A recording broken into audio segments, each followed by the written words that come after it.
Everyone, we know we don't need to do an introduction for Byron Nickleberry, but incredible lighting tech. I've been a big fan of this guy for years, looked up at his work, and had the pleasure of working with him for the first time, I think like a year or two ago, thanks to our host, Carleen Martin, who I will be introducing here in just 1 second. So,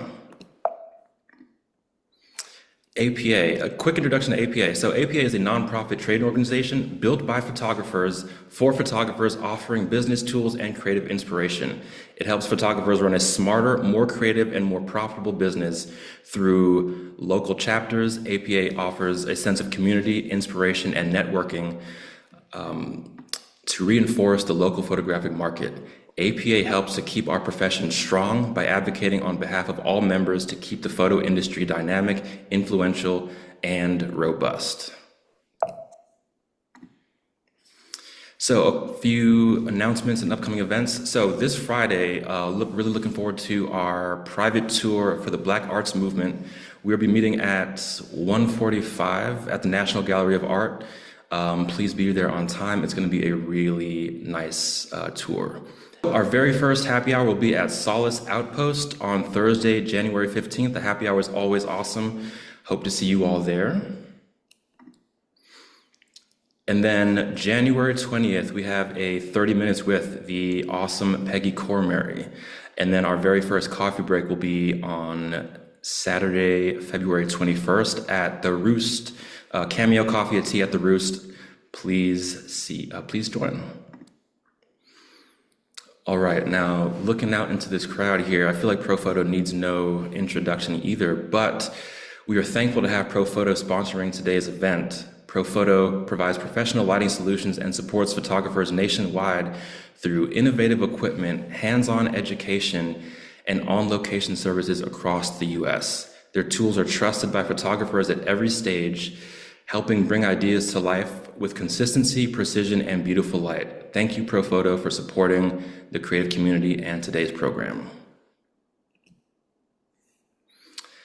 Member benefits and discounts. If you are an APA member, you do have discounts at things like Agency Access, Capture One, BlinkBid. These are industry standards. Please look through the member benefits and discounts. Also, a few more here. If you are in the DC area, please check out Union 206. You do have a discount through APA. All right, and if you are not in APA and are interested in becoming a member, I'm going to leave this on the screen for a second to just take a picture and join for a quick discount. All right, now to introduce Carleen Mitchell Martin, one of the best producers I've worked with in the area. Anyone in this area and probably around the country probably knows her. She's really incredible. Really happy to have her here. Let me bring her on stage right now.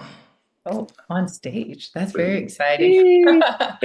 Thank you all. Yeah. You're funny, Byron. You're funny. Yeah, yeah. Um, I'm so excited to be here tonight for the launch of our expert series. APADC and the APA as a whole is really committed to helping photographers elevate their game. And we thought this series would be such a great way to show people like all the ways that you can kind of step up and expand your craft. There's no better person to start this series. I'm absolutely thrilled that he agreed than Mr. Born and raised in LA, Mr. Nonstop Byron. What is it? Born in LA, but lighting the world pretty much at this point. Yeah, kind of. Thank Always you. lighting Thank director and you. photographer, the wonderful Byron Nickleberry. Thank Welcome, you for that Byron. introduction. Thank you so much. It's really great to be here. Yeah, I'm really excited. I think it's a cool series that you're starting, and I'm really honored to be one of your first people doing this. Um, yeah, we met I met Carleen and Lewis a few years ago. I went out to DC and did a quick shoot for one of the Supreme Court justices, like a cool 20 hours there. But that's how we all got to meet each other, and so they're like family now. So I'm really happy to be here. Yes, it was amazing. He was like Batman. He flew in with his own lights. I was like, this is so serious. And I've just been such a fan. As we wait for a few more folks to come in, because we still have people coming in, Byron's been good enough to share some of his work with us. So we're going to take a look at some things now, but make notes in case there are things you want to talk about later.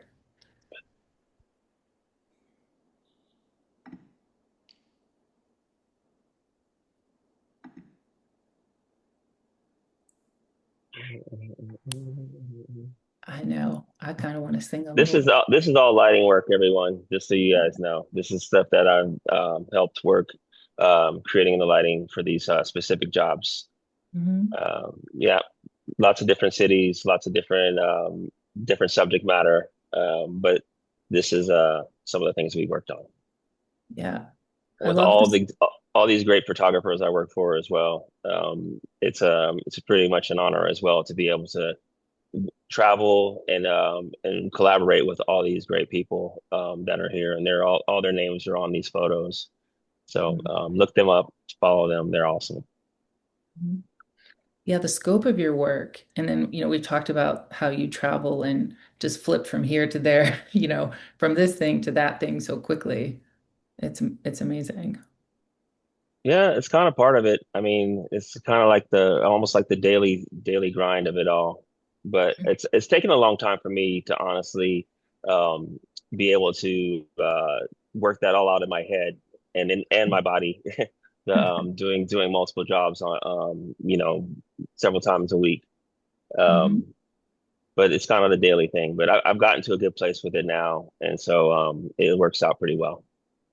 Well, and that's the thing we're talking about. Like, you've gotten it to a good place, but how did you start? Like, why lighting? So, so I basically started, as a kid, I was into photography. I wasn't really into photography, but my mom bought me cameras when I was a kid, and we would travel, and she would, I would get these little Kodak, or yeah, I think it was like a Kodak with a little pack film, and waste it all on Christmas Day.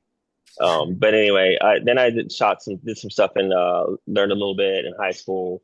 I thought it was interesting. And then again in college, where I started to like actually try and learn photography, um, I I started learning on my own, like everybody else does, taking pictures of sunsets and trees out in the street or whatever. But my cousin was a pretty big makeup artist, and one day I asked her if she knew any photographers, and one of the guys who used to hang out at the house with us, he was like, "Yeah, I'm a photographer. I'm having a shoot tomorrow." And so it was downtown LA at the boxing gym, and it was for an album cover for a big West Coast hip hop artist. So that was the first time I ever saw like a C stand, and he was that was back in the film days as well. And so that was the first time I ever saw a Hasselblad or roll film. So after that, he paid me like $50, and I was like, "Whoa, this is kind of cool." And so I started pursuing it that way. And I worked with him for a few years, Ken Hollis, that's my homie. And so then I started branching out and started to trying to work with other people. It was hard to get in. And then I had another person I met, the same thing, kind of randomly. Their husband was a photo assistant, my guy Robbie Staley, and he brought me in for my first job, which was at Smashbox Studios in LA, and that was a movie poster. And I came in just as a helper, but they ended up paying me a little bit at the end of the day. But from there, I ended up meeting somebody in the grip room who also helped me out. My guy Donato Sepulveda, he's amazing as well. Everybody knows him in LA. But he got me a job, and then I just started meeting people. And so my personality has always gotten me in places, and so that's what helped me get going as a photo assistant.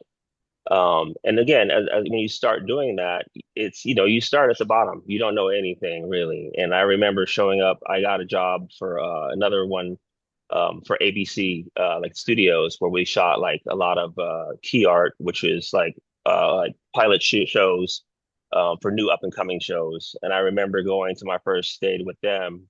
They came out and the lead photographer or the lead assistant was like, let's put up a mega boom, let's put up a hot white set. We're going to use chrome. We're going to use Pro Photo Light the packs, the 7A packs back then. And I was like, I don't understand a word you said. And they were like, oh, okay, we'll show you. And so that was pretty cool that they showed me, the ropes of that all. And so gradually, you get better at and learning the job. So I mean, I went the route of learning and doing as opposed to school. I wanted to go to school. I started to go to school, but then as I started taking classes, I honestly failed out because I was getting jobs assisting. And so I became that like second, third assistant that was kind of the hustle assistant that everybody started wanting to have on their jobs. And then the way you start learning lighting is just by observing, really. And the thing is, digital actually helped me a lot with lighting because I was able to see what was happening as it in real time as it was happening. When we shot film in the film days, we shoot a Polaroid. You look at the Polaroid, you see the exposure, it looked great, and then you shoot 20 rolls of film, and then you see the shots in the magazine, and you never really learn. For me, I never really learned how what the nuances of lighting was. So when I started watching and seeing it in digital, I was able to see the adjustments the photographers would make, or the lighting person would make, or the first assistant, or just as a whole. And that's how I started to understand that. And the way you start learning and being more in charge of lighting is like usually work with like one photographer, or maybe it's just you and the photographer. And so then you have a lot more responsibility because that person is relying on you to help them with what they do. Um, I was fortunate enough to work for a lot of different photographers, which I kind of thought was kind of strange in the beginning. 'Cause a lot of people worked as a first assistant or worked with just one photographer. And I was always like bouncing to other different photographers, which I thought was like a kind of a downfall in a sense, because I wasn't like getting to work with this person a lot. But over the years, I realized I had actually one of the photographers that I worked for told me that he really respected the fact that I worked for a lot of photographers because I was Mhm. able to like understand and help and come up with solutions for a lot of the things that people wanted to do. So like he had only worked for one photographer, so he had like kind of a set way of doing things. And so and gradually I started getting more responsibility as a first assistant, and I realized that I was doing more lighting than like photo assisting. A lot of the older photographers and old school photographers would have assistants where they would delegate each person to do things. But for me, I started getting the responsibility of like, we need this to look like this. And I'm like, okay, cool. And they're like, well, what are we going to do? And I would say, oh, okay. And so then I would start to come up with things to try and to kind of make our job look the way it's supposed to look. And Mhm. so that's a lot of responsibility when you get that when it comes to that. Um, uh, yeah, and so that's when I realized I was doing more lighting than photo assisting because I was actually making things look the way it's supposed to look or what they wanted it to look like, and actually coming up with the modifiers and the actual lighting plan, the equipment list, and all the things that we need to make a successful shoot. And so I would think around like 2012, I did a job. I had been working for guests for a few years, and I kind of worked my way from a third assistant to the first assistant, and then I started working with closely with the photographer, and I was again being the responsibility of lighting. And so I did a few years with them doing some different things, and then I want to say it was 2012. I'm not really sure for sure, but I got a job to do. I went to Las Vegas to do a guest job with J Lo, and I was given the title of lighting director from the producer on that, and that's kind of where I found out about that position. We didn't do the job. That was a job that they had that massive shooting there, and so we ended up coming back, so it didn't happen. But that just gave me the idea of pursuing that in my career. And something you mentioned there, because you talked about how you worked with all these different photographers to start. I think how does that influence it now? Because, how do you work with photographers now? Like now you are the lighting director, and like when are you brought into the process? Like different than when you were assisting. You're the lighting director. You come in early. How do you collaborate? Well, I mean, the thing is, but that title and that role, I'm still working for the photographer or the creative person, whoever is in charge of that. I just come there to help them and enhance what they're trying to do And Mhm. honestly, I work on a lot of the logistic parts of it. Again, like um, coming up with the equipment list, figuring out where our sets need to be, how many packs we need, how many lights we need, our crew, and things like that. I like to get brought in as soon as people kind of think they have a job, and that's more or less to kind of reserve my time because a lot of times I get booked out pretty quickly, and a lot of people who I work with and that know me, they always like I've told them, and they already know too. Like when they have it, like okay, we might have this job, they kind of like hit me up and say, hey, how about this week or that week? And so I like to get no no I like to know as early as possible just so I can give them a heads up and kind of have it on the books just so we kind of can collaborate on that further down. Um, um, and then being brought on, some photographers will bring me on for the creative calls. Like in the beginning, they'll have creative calls, but like when we get to the logistics of it, of like how the day would run, or what where we're shooting and what we're gonna need, I kind of like a lot of times I will listen in or I'll be a part of that and help the photographer through that. Or just be there beside them, you know what I mean? Because you know how we all are on a group, a Zoom or whatever, and you're texting another person that's there with you saying, "Hey, what about this and what about that?" And so we do that.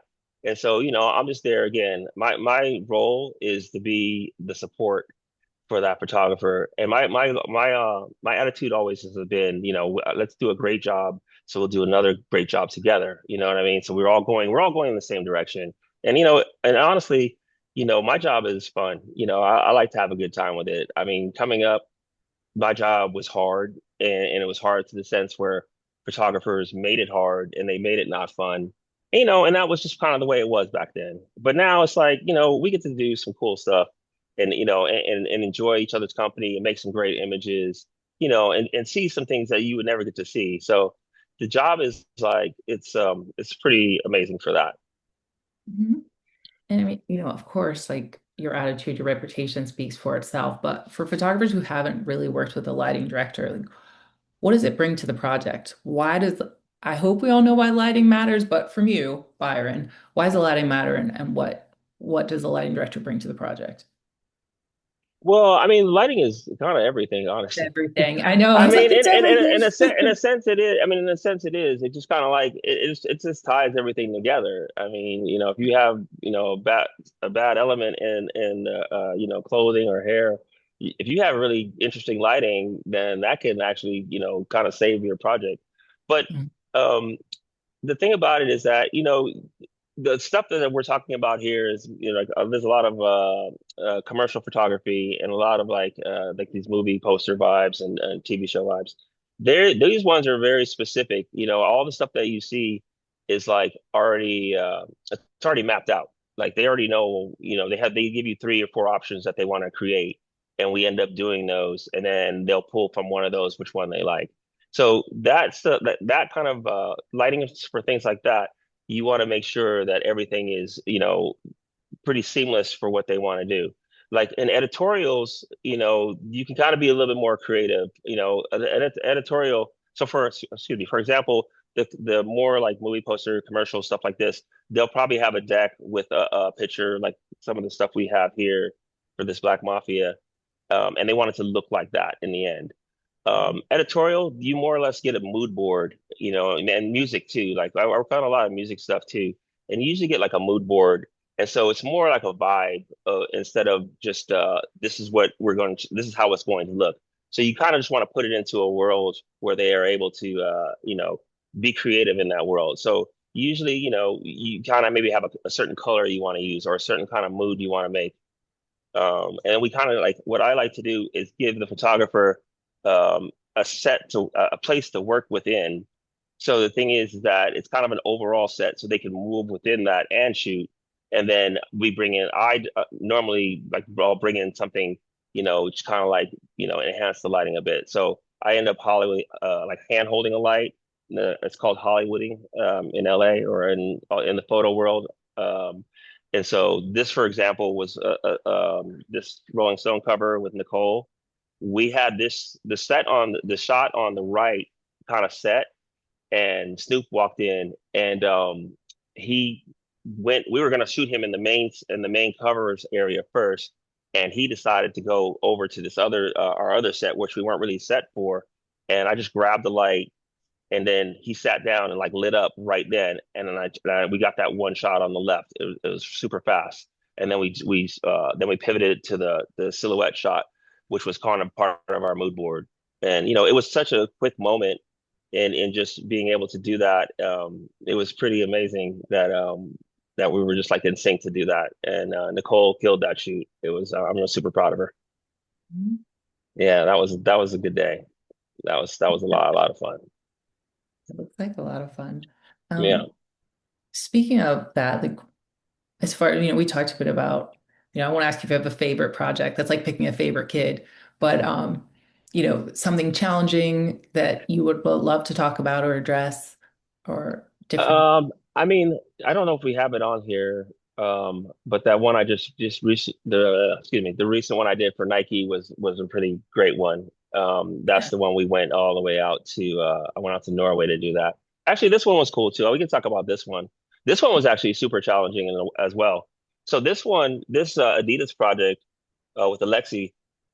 Me and Alexi had worked on one job together, just a random music shoot in a small studio, just me and him. He flew out from Montreal, and we just met up in the studio. And I had brought my own lights, and basically we used one light, and it was pretty great.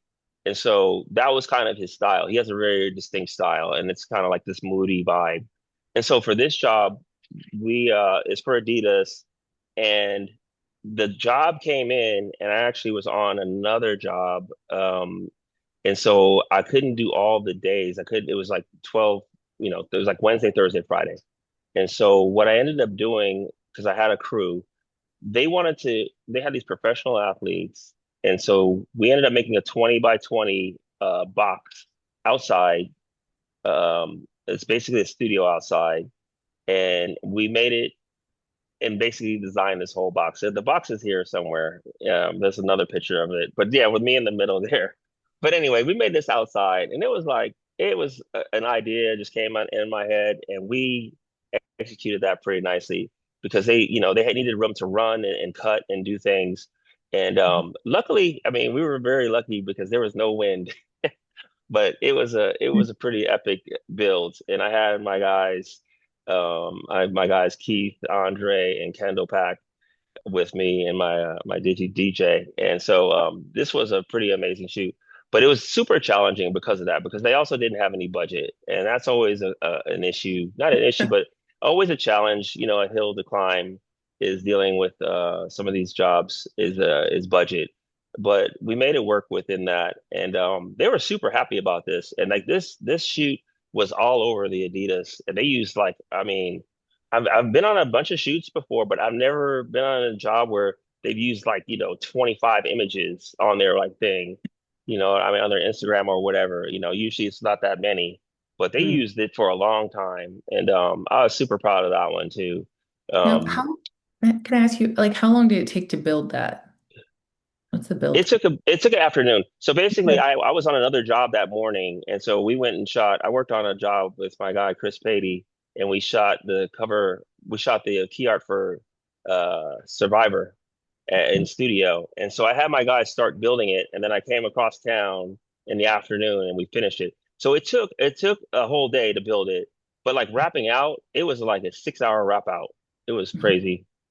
Um, but it was a pretty great shoot. Like the athletes were all like young wide receivers in the NFL, and so it's cool to work with to work with athletes. I didn't get to see these people up close. You know what I mean? Like there's a lot of athletes you see on TV, and then seeing somebody up close is pretty dope.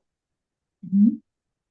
Um, as far as, looking at everything that you've done with your experience, what's the one thing, if you had one thing that you have on set with you or something you like to always have that you're like, I need this, what would that be? Well, you know what I like? Honestly, my one thing that I honestly now have, I used to rent the B10 X Plus lights, and they're pro photo. But I used to rent them a lot. And what I realized is that I was renting them so much that I should just get them myself. And I did, and I've used them every job that I'm on. They're good for like if you can't use a pack, and if you're like in a situation where you don't have power, it's great. And it's also like you can dial them down like super, super low. So sometimes you just need a little tickle of light, and just, just a little bit. I use that with a small strip light, and I use that to for a little like eye light a lot of the times. And it's just a good clean light, and it's also easy to travel with. Their older lights were cool, but they were just big. They're a little heavy, and then when you're Hollywooding the light, it's kind of hard after a while holding it. So the B10X Plus, I love, because the thing is also with the modifiers you use too, you can just switch it off real quick, and a lot of different modifiers. The only thing is they're not super powerful. So again, I mean, I'll use them on a normal set as well, but I just use them up really close and like really low power just to add like a little bit of flavor to the shot. Very cool. All right. Before we open it up to questions, is there anything else you'd like to touch base on? Um, well, I would just like to say that, this is something that I've worked at for a long time. This is not something that was just made up, over a couple of years or whatever. It's something that I've gone from honestly the bottom to a higher point. I started at $50 a day, you know what I mean? And that was, 20 years ago. And so I've worked my way all the way through that. But, it's for me, photography is still my hobby. You know what I mean? I shoot every day. I shoot a little point and shoot of all my friends and people. But that's helped me a lot, because the thing about it too is that for me, when I was working as a second and third, is I put a lot of my energy into it. And so the thing is hard is to To turn turn around and around and shoot for yourself. It's hard at the end of the day because I put a lot of energy into helping and uplifting other people, and uplifting my crew. And so the hobby, like I said, photography is still my hobby, and that's what I love. And I love doing what I'm doing, and I get to be a part of something creative on a daily basis with a lot of talented people and a lot of like really cool, genuine people. And so I'm super, super happy about that. Yeah, when you talked about how you start at 50 an hour, I made a note about the hustle assistant. Can we all just No, stop? wait, sorry, Hart. Not an hour a Sorry, a day. day. 50 a day, 50 a day. That's a big difference That's a between big difference. that's a big True. difference. I went from 50 to 75 to 125 to 200. Mhm. I've gone through that whole arc. But So the hustle assistant is folks who don't get the credit they deserve. Eventually they do, but yeah. you gotta want to be the hustle assistant. And I feel like this is a note all should know. Yeah, and then and that's part of it. Like part of the photo assisting is like being that person and being that hustle person, because people want to hire somebody who, it's not necessarily always about your knowledge.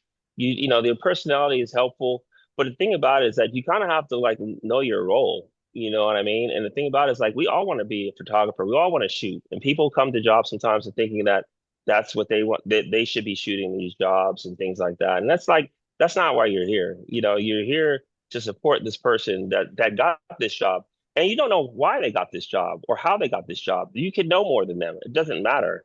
The thing is, you're there for them because they got this job, no matter how they got it.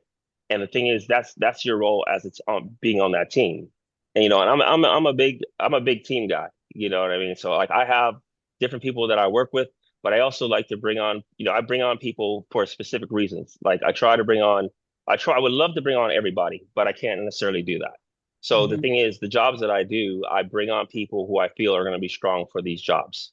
So, I have a wide variety of people that I bring on, and they're all great, and I will bring on more people.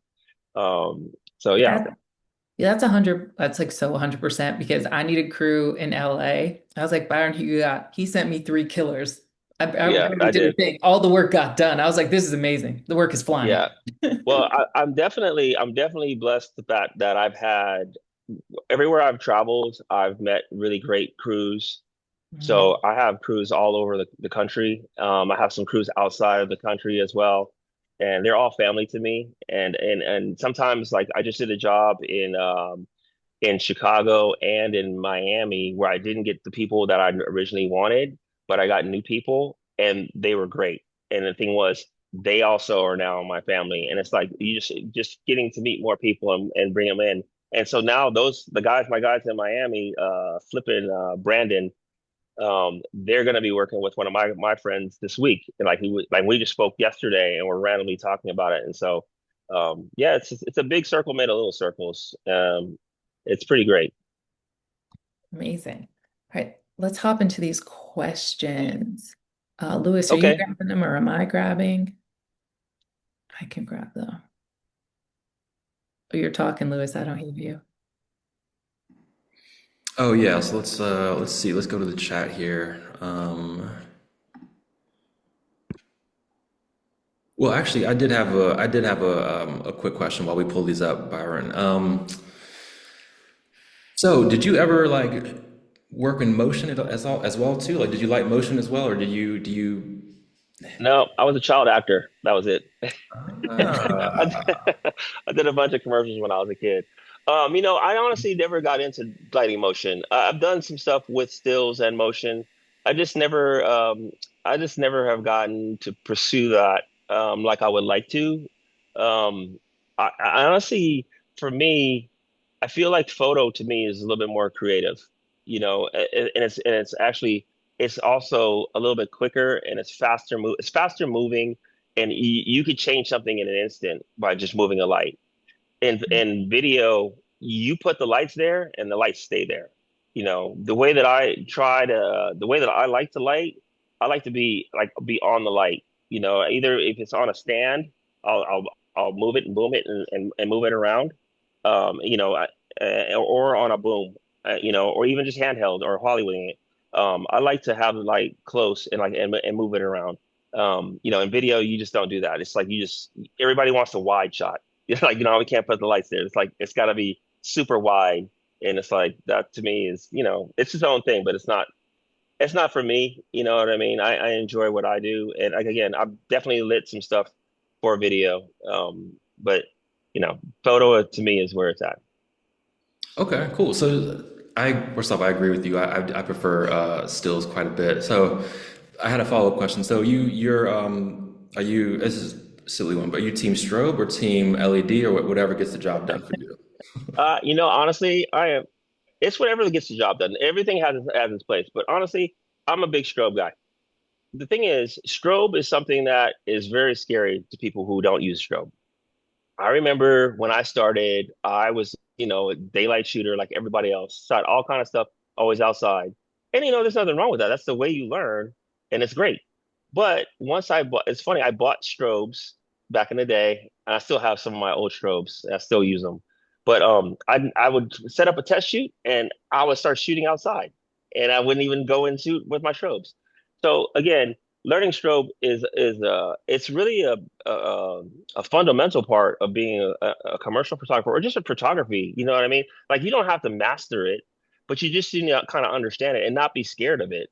You know, because you can honestly light with two lights, with two strobe lights that could light, something that you would take like, four hot lights or, the thing about the hot lights or not the hot lights, but like even LEDs, they just don't have the same power sometimes. So the good thing about that nowadays is that, you can crank your ISO because like back in the day, you using a camera that you can't go over 400 or 800, you're in trouble. You know what I mean? Yeah.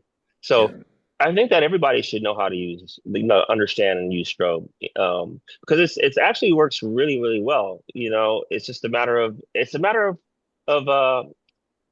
just repetition. You know what I mean? Like the way that I've done everything and that I've learned is mad repetition. Like I've done it so many times where I understand it and I know that I can do it. Like honestly, sometimes things are on autopilot sometimes. You know what I mean? But I'm always present. I'm always present. But sometimes it is, But I definitely am a team strobe. And I'm Okay. team hot light too. I like hot lights too. I love a I hot light. do. I love a hot. I love the old school hot lights, which I feel people don't really use as much anymore. which is okay. I mean, again, and I do love the LEDs too. I like to use this little one by one panel that I also use as an accent. That's actually I have my little one by lighting Okay. this right, lighting me right now. Right But yeah. on. Okay. Yeah, I love highlights. I love Memo Richardson's, man. I'm never getting rid of those. I had another question about, okay, 2025 or 2026 now, geez. What are your thoughts on, I feel like I know this answer, but what are your thoughts on light meters for new assistants coming Ooh, in, you know? man, it's good to know. It's good to have one. And honestly, I used to use a light meter religiously. I don't use it as much anymore because honestly, again, I've been doing this for a long time. So I already kind of know my distances and my power of what it's going to be. So I can pretty much dial a pack to be pretty close to where I feel I want to be. But it is nice it is good to learn. You should do it. You should just have it just to have it and use it and learn about it. It's part of photography and you definitely should know about it. I mean, I already know about it and understand it, but I definitely think that's something that, newer photographers should have one. Because I think, a lot of new photographers I feel are also shooting film, which is great. Like today, for example, I did like a little test shoot pre-light for one of the guys I work for, and he wanted to try some different lighting and he also wanted to use a different camera and like we got him a film camera and that he wanted to use and it just slows you down and you're more deliberate and it's a good way to be because then you're a little bit more intentional of like what you're shooting. So I think that everybody should have that experience, even like shooting film, like it's good. Yeah, I love a light meter, but I don't really use it as much anymore either. But it's nice to have a little extra doohickey on set. You can, look at my light meter, but Yeah, yeah, yeah. My light meters are all beat up. okay, I have a question from George here. I see. I think you touched on this a little bit too, but any recommendations for those looking to go from a lighting assistant to a lighting director? Like, what would their path be now? Uh, That's so the thing about that is it's a little tough because the thing about that is you do have to build up into a clientele in order to be in that position. Um, and the way you do that is working with a certain photographer, or working with somebody that's going to kind of like give you that position. And it's difficult, again it takes time. There are a lot of people I think today that will say that they're a lighting director. And I feel that, I mean, I'm not going to stop anybody from saying what they want to say about themselves. But the thing about it is that you can be put into situations where you're not ready for it. And I have definitely been in over my head many times and been like, oh man, I shouldn't have done that, or I shouldn't have been in this position. But, I've worked my way out of it, and which you can do. But it just, I feel like you have to kind of like work with somebody, maybe a lighting director who sees that you are getting to the point where you should be in charge of things, some of the jobs. Um, Also, that lighting director, if you're working with a specific photographer, you kind of can be that person's person in that sense. Um, but it just takes time, man. Because again, you don't really want to bite off too much that I'm sorry, you don't want to bite off too much that you can chew because you don't want to be put yourself or the photographer or the shoot in that situation. Excellent. Yeah. I would recommend them working with a lighting director. You know what I mean? Like working with somebody that they work with on a regular basis. Excuse me, on a regular basis, who could recommend them for jobs. So I actually do that quite a bit.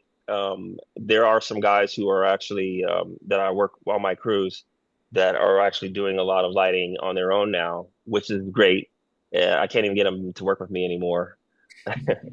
But that's okay. I'm super proud of them to doing that. And there's also there's a lot of people who are lighting directors. Like I mean, I'm not the only one that's doing it out here, and it's not, it's all over the place. And so my thing is, I try if I'm not available, I try to bring on, see who would be good for that job, and reach out to them and bring them on for somebody else. Because it's good to work with a lot of different people too.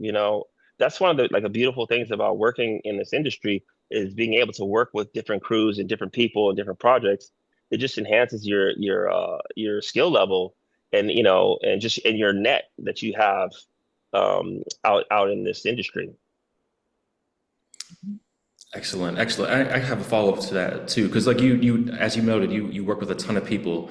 Can you talk to the point about like how difficult was it for you to like translate everyone's different communication style, different photographers' communication styles and their lighting styles, so that you can do your job on set? Like, I know everyone has their own different way of approaching things, and you have to like be ready to go in any direction.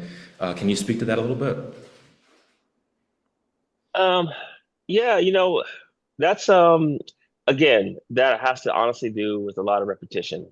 That has to do with a lot of doing this a lot of times, and seeing a lot of different things, because there's not really a lot of different differences in between photographers. Like everybody has something that they particular thing that they like. And it's just a matter of like working with that, and kind of understanding that. Sometimes photographers have a little bit of problem communicating with you like what they want. But for again, for me doing it so many times, I can understand that. And you know, for me, I like to see the examples of what they want to do. You know what I mean? Like if it's an editorial or if it's a music vibe, they send me like a little mood vibe, and that's super helpful for me because like again, I can kind of hit that pretty well. And then again on the key art and more commercial stuff, and following the storyboard or the deck that they have, I'm pretty good at that too. But Yeah, it's just that you just kind of have to pivot with them. You know what I mean? Like my whole style of lighting and being on set is just calm and just like whatever you want to do, let's try it. And I'm a big believer of like let's see it, because like it's funny because like a lot of photographers will ask me prior to like what's it gonna look like, and I'm like let's take a picture and look at it. Let's have a look. Let's have a look. And if you don't like it, we don't like it. But just like let's actually look at it because we're visual. It's visual. So let's have a look. Um, but yeah. Oh, I love that. Okay. All right. So another question from the chat from Hanad.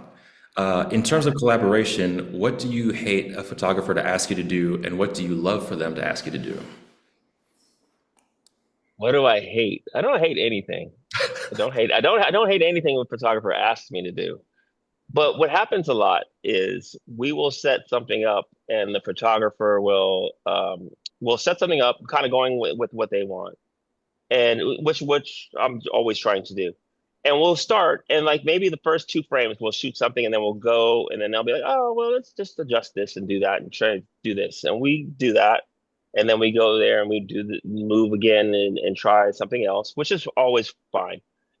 And then they'll go back and look through it, the 30, 40 shots we've done on the test, and say, "Oh, I like this one," and it'll be the third one we started with, and so we go back, which is totally fine. And sometimes we don't, but a lot of times we do, which is kind of interesting. I just did a shoot for a big commercial, and it was in Florida, and it was a big artist, and so I went straight for the best light immediately. Because sometimes what I also do is not I don't do the best light immediately, so we have room to move. You know what I mean? Like so, you do like 80% and then see where we land there, and then see what direction you can go in. But for this one, I went straight to 100, and it looked really good, and they're like, "Oh, we love it." And then then I was like, "Oh, could we add this? Could we do that? And we do this?" And then we did all of that, and spent another hour moving it around. And then they came back and were like, "Oh, we like the first thing we did." And it's like, cool. It happens all the time, But right? it's part of it, you know what I mean? And that's kind of the fun part about it too, is like tweaking and going back and finding something, because there's a lot of tweaks that happen within it, that there's a lot of unexpected things. There's the one of the current things that I've been dealing with, not dealing with, but it's part of now my repertoire, I think. But everybody does this, is when a light doesn't fire, and somebody will be like, "Oh, we love that." You know what I mean? And so when I set up lighting, I like to show you each light to see what happens. But like They people have done a whole shoot on a misfire and love it. So, embrace your mistakes. There's nothing wrong with mistakes and trying stuff and going around and trying it again. Yeah, it's a creative process. You got to embrace them, you Yeah. know? Oh, for sure, for sure. And that's, for me, honestly, that's part of the fun part. As long as it's in, we're not like going up and down steps with stuff. Yeah, that's always the hard part. That's what, okay, if you're saying I hate something, that's one of the things I hate. I hate like moving up and down stairs with equipment and then you bring it back down. Mm. I've had people have us go set something up on a roof and be like, "Oh, sorry, let's go back down the other way." And okay, yeah, I know I'm not a fan of that. Yeah. Um, okay. Ooh, we had a really good question just come in from Sean. Has a photographer ever hired you to and asked you to light their job like another photographer's work who has a really distinguishable style? And then how do you handle that situation? I have done that. I mean, I honestly, that's a lot of times you get that on the mood board. Um, I don't necessarily make it look like somebody else's style, I feel. I like to kind of like tweak it so it's not that way. And, you know, it may either if you just like change the direction of the light a little bit, maybe uh I don't know. It's like it's kind of hard because the thing about it too, one photographer's style doesn't necessarily mean that he's the only one that does it, and he was the first one that did it. You know what I mean? Like there's a lot of other photographers who have tried the same thing and similar things. Like nobody has a lock on a certain thing. It's very, very rare that you do. Um, but I mean, yeah, I can get it close, but I don't like to make it look exactly like somebody else's. You know what I mean? Like when I see these like the mood boards, for example, I don't ever make it look exactly unless that's what we're going for. I did a movie poster like a Halloween thing for an artist, and we made it look exactly like the movie poster. And when you look at them side by side, you would think that it was that the movie poster, and it was kind of fun. But I don't think it should look exactly like somebody else's style. You got to do a little bit off of that. Um, yeah, that's what I feel about that. Okay. And Thanks for the question, Sean. and then I have another one here that from Rob. He says not to be a gear nerd, but what is your favorite modifier? And I think you might have touched on that too, but I'm gonna add to that. Do you have like a modifier that you just think is like useless? Like you see it on set and you're like, we're never touching that. That's funny. That I think is useless. Everybody hates the beauty dish. I don't mind the beauty dish. I use the beauty dish a lot. I feel like some people just don't understand and how to know how to use it. There's a certain way you have to use it to make it look cool on certain things. What I feel like to me, I feel is the most versatile modifier is a 5 foot pro photo. Not because of pro photo, but just it is. I feel the 5 foot pro photo RFI. Is that what it is? RFI, yeah. I think that's the most versatile because you could light a group with that. You can like single people. You could do a good overhead with that. And if you use a grid, you can even cut down the light some more. But that light is kind of you could do a lot with that light by itself. I did a job where I went out of town and I had that light. I just had that as a key light and then a little bit of a background light, and it was awesome. It was beautiful. I think because just the size of it is pretty nice. Okay. Let me add that into the wish list right now, you know? Uh, Yes, beauty dish in front of the Ellen Chrome is nice. Yes, Julian, I agree. I like these comments. These comments I'm seeing them as they come up, and they're pretty good. and I saw another question that asked like, what would you describe your personal style? And I do want to go and make sure we touch on some of the Dochi work because this is really awesome, you know? So this Dochi shoot, so okay, so this one I work with the creative director Brian Wynn, and he's done a lot of like 3D art or like this fantasy art in the post. And so this was he gave me some direction on this. And so I was basically I was shooting this. But again, he tells me what he likes and what he wants, and then I create it on for that shoot. And so basically we did a nice little overhead light and then green gels and then like it's just said the green excuse me, a green fill. And that was pretty awesome. That was a good day. And then he, like I said, they do this 3D art or again, I forget what you call it. Um, but anyway, that was a pretty great shoot. Yeah, this came And out really how nice. and how long does it take you, like from thinking like ideation through getting that lit? Like, what's that process on something like this? For this, Yeah. I mean, just by looking at it, I kind of already had an idea.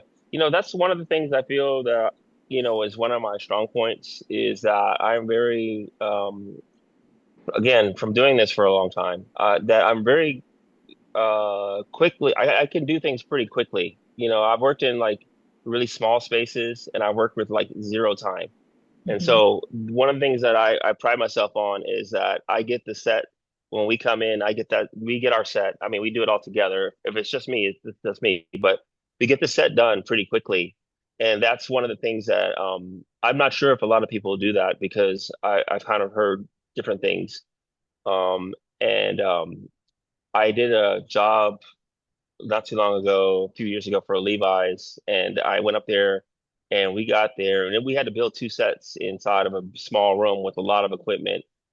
And I walked in and I organized where things should go and my crew started working and we were done like in an hour and a half, 2 hours. And the producer came in like, what's going on? Like, and we were like, oh, we're ready to start shooting. And she was like, this usually takes like 4 hours, like when we've done this before. And it was like, oh, okay, well, not today. Um, but yeah, again, seeing this, I kind of already knew that about the gels, like how I would do that. And that overhead light. So what you're not seeing is an overhead scrim that I'm shooting a light straight down from. And Mhm. then again, we have like a little bit of fill in the front, but all the light is motivating from over top. Again, I already had an idea of the color gels and things like that. Nice, nice. Okay. All right. I have another question here from Matt Dandy. Okay. It says, "Do Matt you have?" Dandy, what's up, Matt? Yeah, That's our other guy. That's our other guy from our shoot out in DC. I remember Matt. yeah, Matt.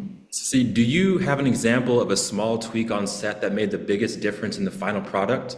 And also, when coming up with lighting, how much are you following current lighting style trends versus photographers' personal style versus starting from scratch for that specific job?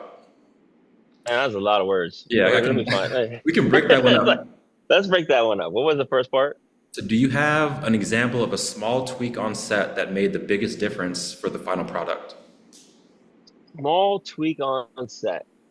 So honestly, my little small tweak on set is just a small is a I like to use this little like 1x3, 1x4 softbox or strip in the eyes, just like right underneath. It's not an underlight, but it's just like a nice little catch light that it just opens up so much in a shot where it's just kind of it's a little magic. It's a little nice little tickle. But that has changed, the way I do things, and it helps a lot, especially for these like commercial jobs, especially for women as well. It just like shooting different skin tones, different ages.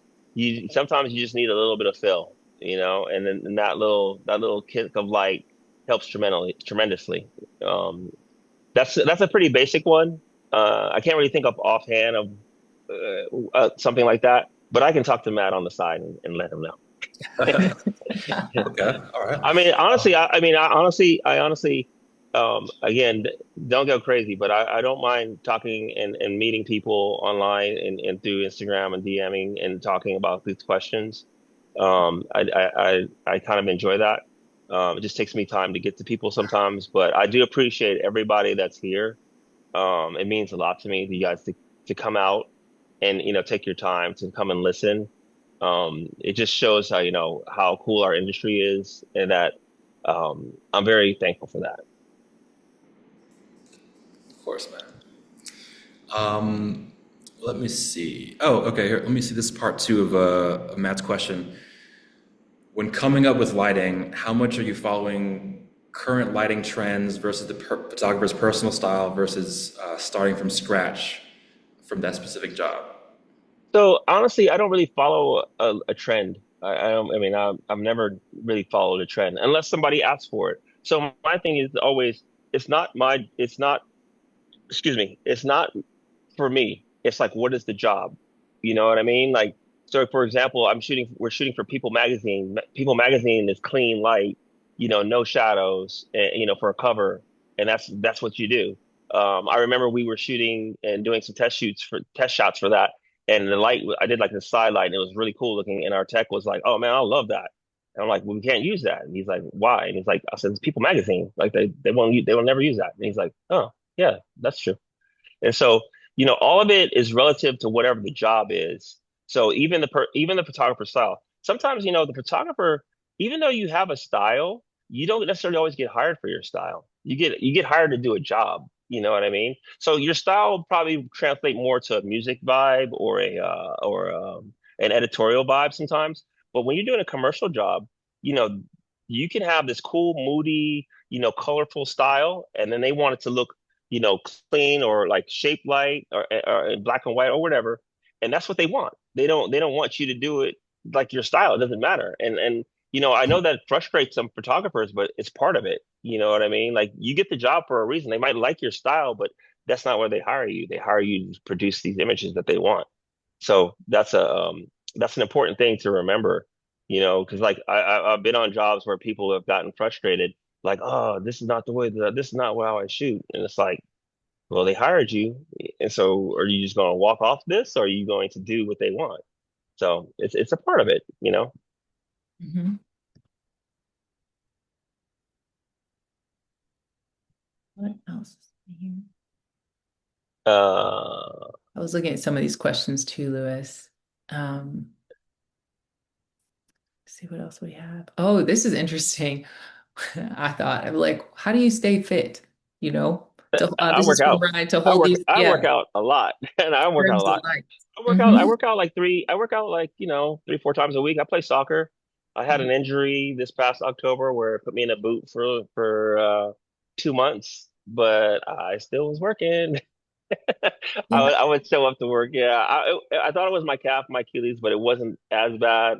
So I had the boot on, and so I did a lot of excuse me, I did a lot of light direction for real on that one, where I would just have my crew. They were like, "Ah, well, just don't walk around. We'll get stuff." And so that was kind of nice. But yeah, I definitely take care of myself in that sense. You have to in this job. You know what I mean? You really do. It's important. And, it's important to have health insurance too. But if, that's a different thing. But I'm definitely a sporty person.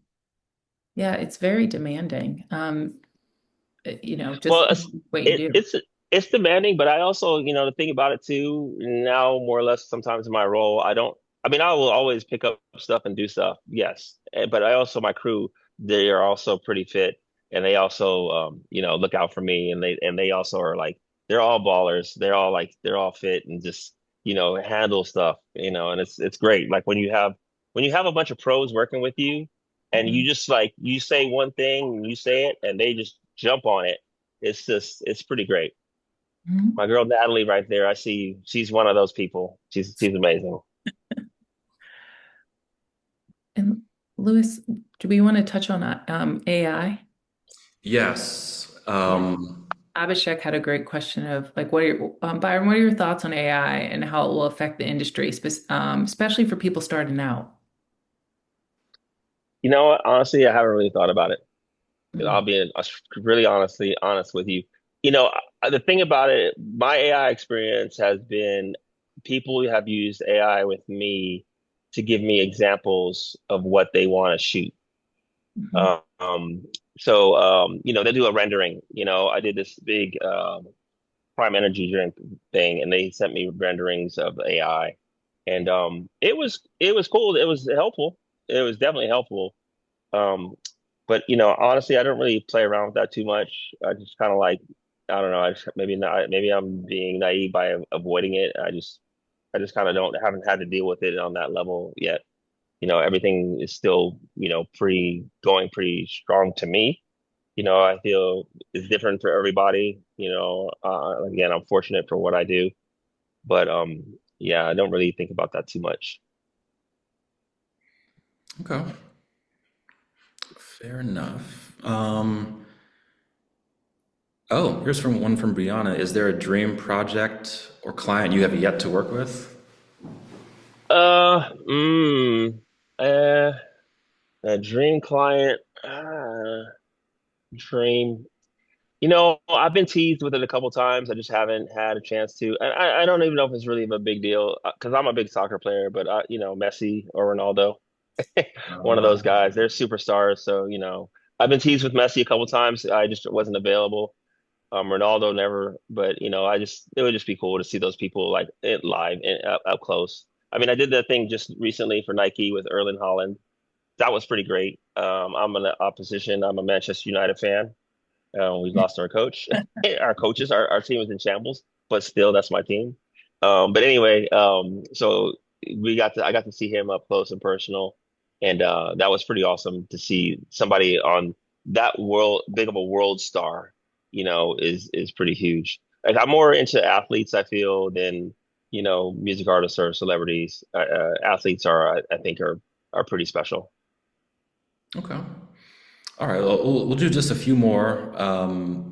But I have a business question here from Nate. Are you getting paid prep days on projects to help with gear orders and planning lighting diagrams, etc.? One 100%. Always getting paid for that. You should always be if you are doing any work outside of showing up the day of, you should be getting paid for it. And so that was one of the things that I learned a long time ago is that, that's kind of part of the photographer's job. But if he wants to delegate that to you, then they should pay for it. Not necessarily either the photographer or the production, because it's work. Even though if you've been doing it for a long time, I can do it pretty quickly sometimes because I've been doing it for a long time. But if you take the time to look at a mood board or a deck and come up with the equipment order and take the time to do that, and then when you send it in, they say it's too much and you have to refine it. It's definitely a prep day. You should always get a prep day if you're in charge of that. And so the way that I've done it is that editorial jobs are usually half, because sometimes the rates are a little bit different. I mean, you can always push for full if you wanted to, depending on what you're you're the only one that can fight for you in those things. But for an advertising, it's always 100% full rate. Respect, of Yeah. course. Yeah. Um, I have another question here too. Does Byron Nickleberry have like a black book full of like all the lighting diagrams for all the young lighting techs out there? Does he have a book out there?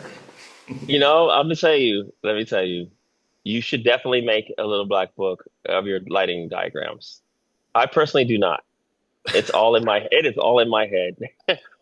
I make it up all in my head the whole time. Sometimes I'll do a diagram, prior to a job if for specific jobs. But a lot of it, I've already kind of have an idea of what it's going to be like. The thing is, with the times when I will do it, I don't really like. I mean, I wish I would have been saving it this whole time, but I haven't been.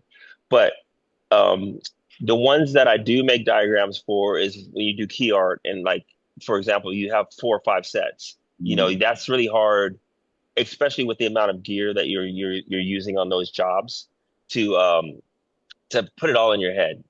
Um, for me, like my workflow, the way that I am, so usually I have like anywhere from like, 1 to 4 jobs kind of going at the same time.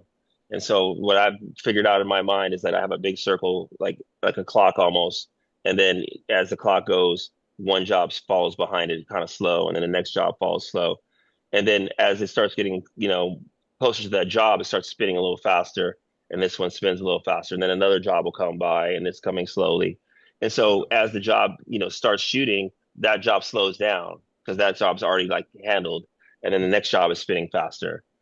So, Like I have right now, I have a job tomorrow, and then I've traveled out of town, and then I come back from the Golden Globes for 2 days, and then I'm waiting to hear about a job on Monday and Tuesday, and then I go out of the country for a week, and then I come back, and so all of this, like yesterday, the last 2 weeks, I was kind of just like this buzz, and then yesterday, everything just like stratosphere, Zoom calls, lists, days, trying to figure out the days, trying to figure out, I'm available and, all those kind of things.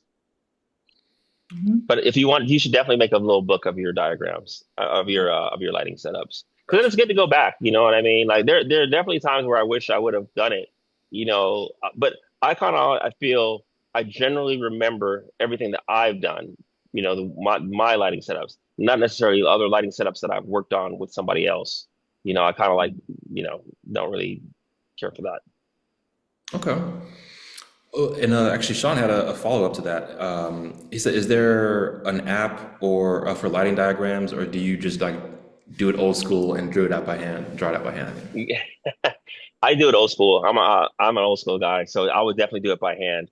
Um, the apps, they have a couple of apps. I haven't really gotten into those. One of my guys from London hooked me with an app.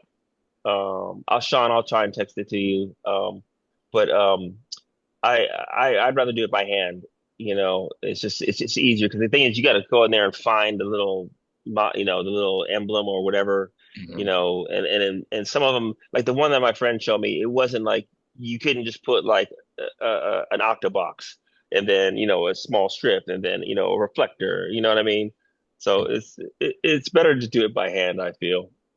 I mean, it's the way I do it too. I'm not like I know people who are like all on a grid page, measuring each thing out, like ruler and stuff like that. I'm just like scribble, scribble, scrabble, and then I have tons of like, little books with with all kind of different diagrams, and I'm just like random, like totally random. I don't have one with me. I don't have one with me, but I just have totally random. Yeah, it's okay. I don't mind. Oh, I hear you, man. Oh, that's good to know. I draw mines out, but I use stick figures. I'm like a terrible drawer, dude. It's like Yeah, hard. no, I do the stick figure too. I do the I don't do a stick figure, but I do like an X more or less, more or less. Okay, okay. Yeah. Um, okay, let's do these last two here. Hanad has a very astute question. How do you stay organized with all this? Do you have a software or you're just like gunning it hardcore? Oh, how do I stay organized with all this? Yeah, with all your jobs and everything, and Again, it's all in my brain. I feel like it's all I have it all like mashed out in my brain. I mean, I definitely do a calendar like everybody else, an Apple calendar. That's the main thing for me is my dates. Because I end up not double booking, but like getting holes on top of holes. So, this has happened just a couple like actually happened today. Like I've had jobs this month like move to another week.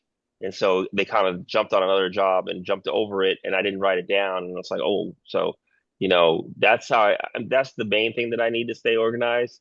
Then I do a lot of notes. I have mad lists on my phone. That's the one thing. And the thing about it too is like for me, it's not necessarily making a lighting diagram. It's more making a list. Like a list is definitely written down. I have 1,000 lists. And the thing about it too is that, you know, I usually make lists per job, but then I'll pull an old list and then convert it into a new something, depending on what the job is. Because it's easier that way for me sometimes. You know what I mean? Like if it's a similar vibe of what the job is going to be. okay, okay. And then we have one more from Joyce. Hi, Joyce. Yeah, it says, do you ever pitch yourself to clients or photographers, etc.? If so, how do you usually go about that? Um, I'm not sure if she's talking about pitching as a lighting director. I'm assuming. Um, I do some outreach a little bit sometimes. I was doing that before on Instagram. I mean, Instagram honestly has helped tremendously, like in my career, because the main thing that I started doing was I started like just posting the stuff that I worked on. And so a lot of times, the crew doesn't get a lot of recognition like at all.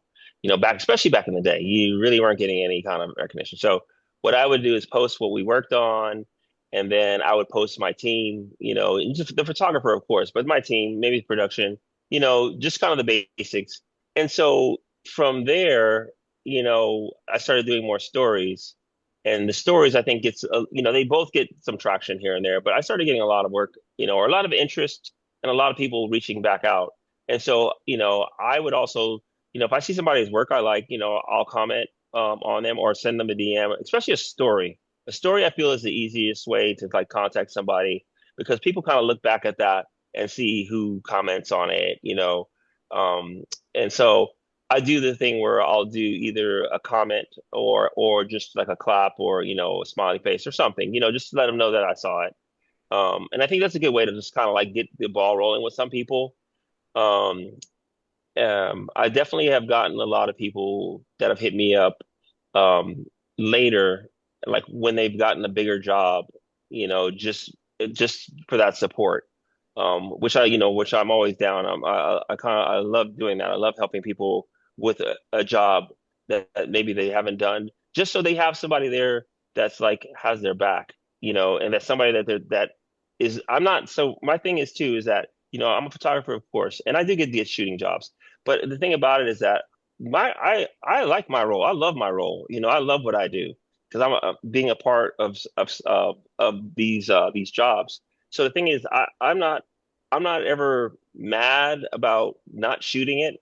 I'm not. That has never like gotten to me. Like I know some people it can get to you, but for me, again, being in this role as a lighting director, I get to work on a lot of people's big jobs. As a photographer, the hard part about being a photographer is that you're fighting for the same jobs with a bunch of really good photographers all the time, and so you're having to wait for those jobs. So the people who get those big jobs, there's a big job every day, but with different photographers.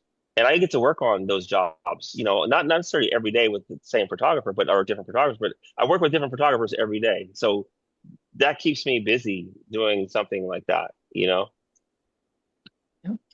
Yeah, absolutely. All right. Matt snuck in one more question, Lewis. Have you Oh seen? yeah, I see you, Matt. Actually, I like this. This is a good question. Yeah. So what is the most photographic, like sport or athlete, or the hardest to capture in stills? Like, have you noticed something like boxers or like, I don't know, roller skaters? I don't know, anything. Well, I mean, honestly, it really just depends what you're trying to do. You know what I mean? Are you trying to freeze motion? You know what I mean? That's just always hard in general. It doesn't matter if it's an athlete or a singer or whatever. Freezing motion is freezing motion. You know what I mean? That's always hard. That's always, a challenge, to everybody, Um, um, what was it hardest to capture in a still? I just feel like I feel the people sometimes that are hard to capture and still are music artists, honestly. Sometimes it's hard for them because I feel like it's hard for them to kind of sit still sometimes. Not all of them, but some of them. And the thing about it too, if you think about it, as a photographer, as an assistant, as a creative person, you should get photographed. You should let people take your picture. Because I know a lot of photographers who will be like, no, don't take my picture. Don't take my picture. But how are you going to get somebody to trust you? Why should they trust you if you can't let somebody else take your picture? You know what I mean? Like it's your job to take a picture, yes, but you need to sit and let somebody else take your picture. Like I remember when I first started assisting, I was, a shy guy. You know what I mean? Not really, but kind of. But anyway, the my photographer would take a picture and she'd be like, Byron, come on, man, you got to make it look cool. And I'm like, oh, and she said, yeah, because like if the client looks at it or the celebrity looks at it, that make it look cool. So I learned how to be in front of a camera. I can kill it on a test shot. And that's like with everybody. You should learn how to do that, and then you kind of understand a little bit how they're feeling when you're taking their pictures because everybody doesn't get their picture taken. You know what I mean? So this is something that we should all learn as photographers. Mhm. Yeah. I agree. Well, I think that was just about everything. If I've missed a question, I do apologize, but I feel like we've covered quite a bit of ground here. Let me stop sharing the screen actually to pull everybody up here. And let me pull it here. So Byron, thank you again, Yep. everything. And Carleen, any closing remarks from the two of you here? Oh, of course. Thank you, Byron. And actually, Byron, do you want to close out first? Because I just want to tease a little bit for expert series for next week Yeah. as well. Go ahead. Yeah, no problem. I mean, I really enjoyed this. I was nervous at first, but the thing about it is like just talking to my friends and family. That's kind of really what it was. And the thing is that, when you enjoy what you do, I think it's not that hard to do. And everybody who sent out questions, if you guys want to just hit me on the DM at some point, I'll talk to you, and we can, discuss some stuff. Don't get too crazy, but it might take me a minute to get to you, but I definitely see it, and I definitely would, love to connect with people. And I really want to thank everybody for showing up. It was just really, really cool, and I wish you guys continued success on this expert series. And I'm looking forward to seeing the next one. Thank Yep. you, everybody on the APA DC and Profoto. Thank you. Thank you, Byron, Profoto, and all of our friends in DC and all over the world. It seems like this visit. Can't thank you enough, Byron, for kicking this series off for us. Please be on the lookout. Next month, we're going to go behind the scenes on the agency side and talk with, uh, she's a studio director. She's been an art buyer. And she just has a lot to share about what happens on the business end of things. So you can look for that probably on Instagram in the next week or so, we'll announce. Copy that. And everyone, thanks for coming through and enjoy the rest of your evening, folks. Thanks, everyone. Thank you, everyone.